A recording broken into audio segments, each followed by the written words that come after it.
Hi friends, welcome back to Fantasy Awash. Today I am going to be talking about my newest favorite trilogy that I have read this year, and it's just basically climbed its way to the top of my favorites list because it's so good, and that is the First Law Trilogy by Joe Abercrombie. Let's jump in.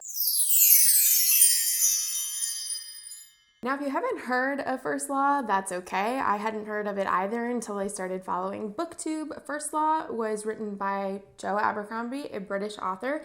It has fallen under the category of grimdark fantasy, which apparently Abercrombie himself doesn't really think. He thinks it is grimy and gritty, but he doesn't want it to be referred to as grimdark fantasy. He says he just doesn't like the term.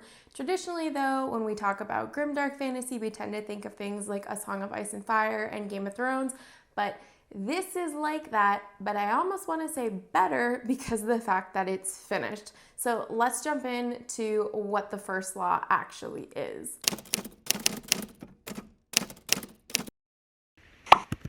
The First Law is a bunch of POVs, which are points of view characters that take place in this universe, and that is centered in the first book in a place called Adua. Adua is our capital. However, we know that certain characters come from this northern continent and part of the world that is called England. There is a long, steeped history between these two factions of peoples. They've been warring with each other.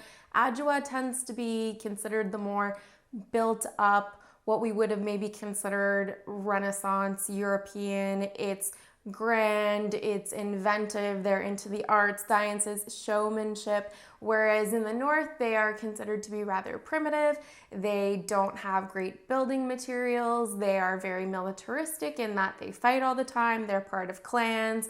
The characters that are from the north have names like Logan Ninefingers and Dogman, but Joe Abercrombie does a beautiful way of introducing us to this world, all the while not making it seem too overwhelming and inundating us with information that seems like it's too fantasy-like. There are certain books I feel like in the fantasy world that when someone picks them up for the first time, they go, okay, that's a lot of information, and they don't necessarily know how to best broach that story anymore because they might not be used to fantasy, or it simply might just be too much information at one shot at the beginning of a book. However, Abercrombie, I feel, does a very good job of easing us into the world, and a lot of that, I think, has to do with the world building. The world building in this trilogy is so good. I feel like each book is independently good of each other, but they weave together so well. Book one, as I said, primarily takes place in the capital city of Adua, and we then start to see some of the characters in England. In book two, we have a character venture off to a southern part of the continent to an area called Dagaska, whereas we also have characters in Adua, we have characters at the end of the world, and we have characters in England. And then in our third and final book, we see everyone kind of come back to the north in England and Adua.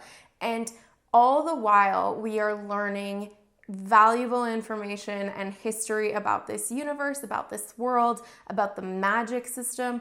And this is done through character work, and Abercrombie, I feel like, bar none, is the best character author that I have found in the last probably 10 years.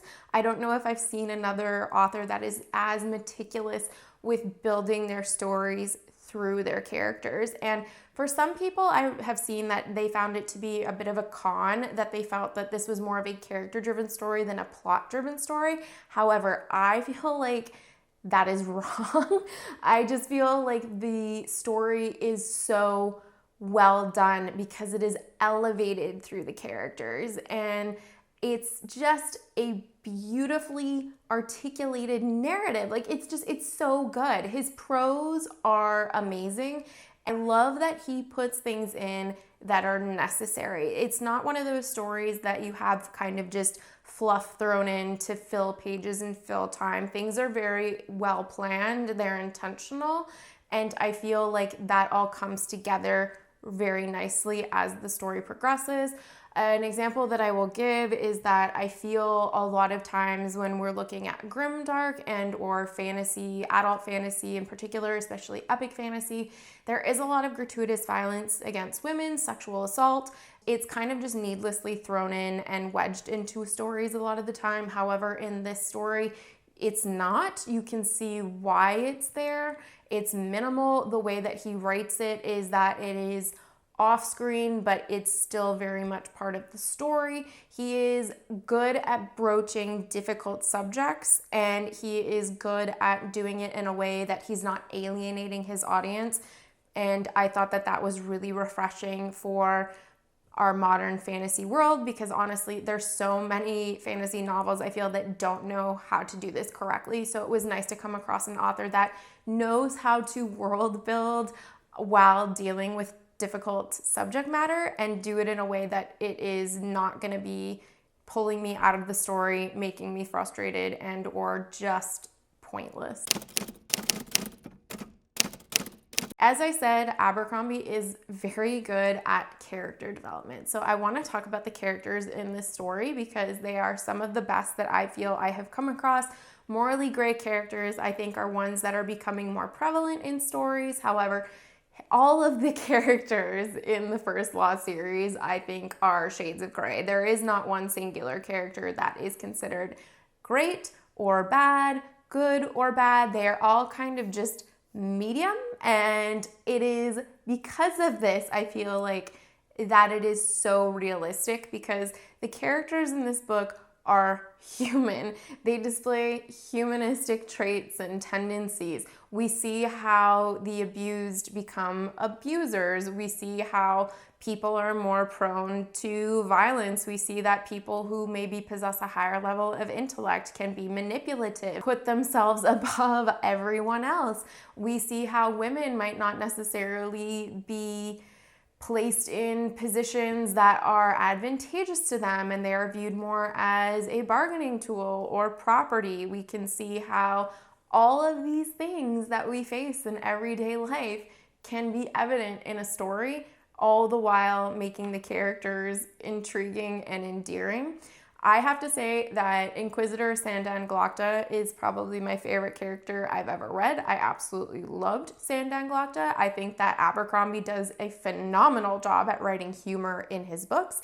There were several times where I had to put the book down because I couldn't stop laughing, and that was probably within the first 15 pages of The Blade itself, which is book 1 of this trilogy, and it just continued onwards until the very end of the story. I like how we see characters that are grittier, like Logan Ninefingers and the Dogman, and we encounter very misogynistic characters like Jazal, but he has this weird heart of gold that ends up coming up later in the story. His characters are not carbon copies of characters that we've seen before. There are certain characters that I feel like are reminiscent of other characters in fantasy. If you look at the First Law review I did for The Blade itself, I did equate Jazal to what I thought was very similar to Jaime Lannister prior to Jaime Lannister having a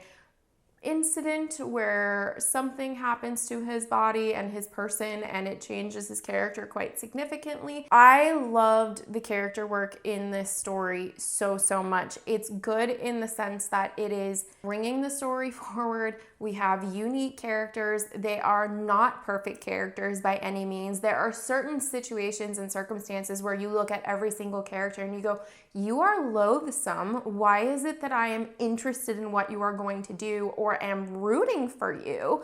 And I feel like only a great author is able to make you do that. It doesn't come around often that you are sitting there and reading about a very dislikable character and simultaneously thinking, I really like this character and I'm really eager to get back to their chapters. That's just a unique gift that Abercrombie has given us, and it is absolutely fantastic. There is also kind of a buddy cop scenario with some of his characters in these stories. I'm trying to be non-spoilery with this review because I don't want to alienate people and I want people to read the First Law because I think it is so, so worth it, and it is definitely worth the hype. There are very well done relationships that are strained. There's good reunions. There's just the difference of class, education, society, sex, gender.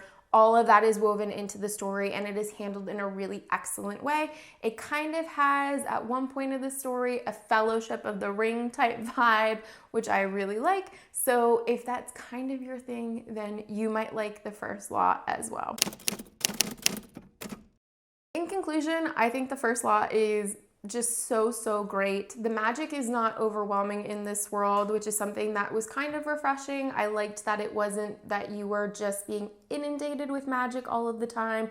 He does a very good job at weaving it in slowly and only giving you pieces of information as the story goes on.